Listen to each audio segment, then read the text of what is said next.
Bismillahirrahmanirrahim. Assalamualaikum warahmatullahi wabarakatuh.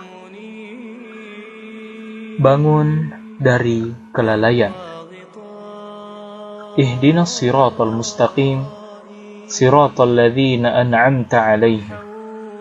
Begitulah seorang muslim melafalkan kalimat per kalimat dari dua ayat dalam surat Al-Fatihah tersebut. Artinya, tunjukilah kami jalan yang lurus, jalan orang-orang yang telah engkau beri nikmat. Ia membacanya pada setiap rakaat dalam penghambaan dirinya kepada Allah. Begitu pentingnya hidayah itu, sehingga ia harus memohon minimal 17 kali dalam satu hari satu malam.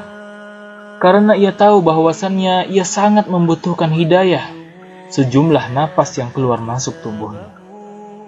Dan sebagaimana tubuhnya membutuhkan makan dan minum, maka sesungguhnya hidayah adalah makan dan minum pula bagi hatinya. Ia merupakan rengkuhan ilahi agar tidak terjatuh ke dalam jurang kesalahan dan kesengsaraan di kemudian hari. Ia merupakan pengalihan kemauan seorang hamba yang penuh nafsu dan hawa kepada kehendak Zat yang Maha Kuasa. Lalu dia tidak membiarkannya sendirian dalam mencari kebenaran. Akan tetapi tangannya yang menuntunnya dan mengambil ubun-ubunnya kepada arah yang ia ridhoi.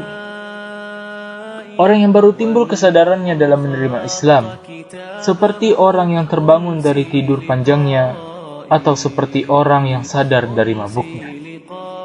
Ibnu Qayyim rahimahullahu ta'ala mengatakan, kesadaran merupakan kunci pertama kebaikan.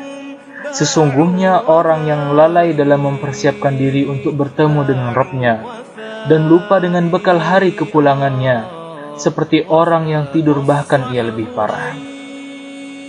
Orang yang berakal pasti mengerti janji dan ancaman Allah, paham balasan dalam melaksanakan perintah dan larangan, serta paham hukum dan kewajibannya. Akan tetapi, hilangnya kesadaran dan adanya kelalaian telah menghalangi seorang untuk memahami hakikat dan membuatnya lemah dalam mengejar ketertinggalan.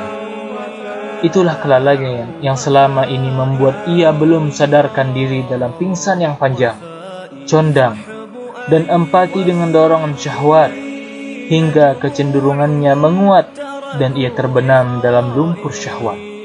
Ia pun dikuasai oleh tradisi dan pengaruh orang-orang yang tidak punya pekerjaan, telah meniru orang-orang yang menyiapkan waktu.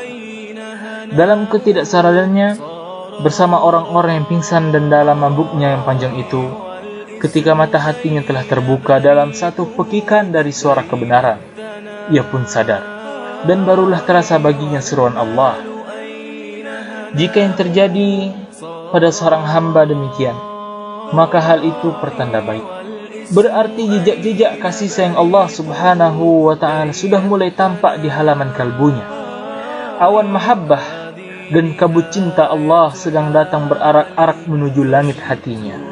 Bersegeralah ia mengambil tempayan untuk menampung hujan hidayah. Jangan ia biarkan berlalu dan meninggalkannya dalam kesendirian yang menyebabkan ia harus menunggu dan menunggu pada sebuah penantian yang tidak berkesudahan.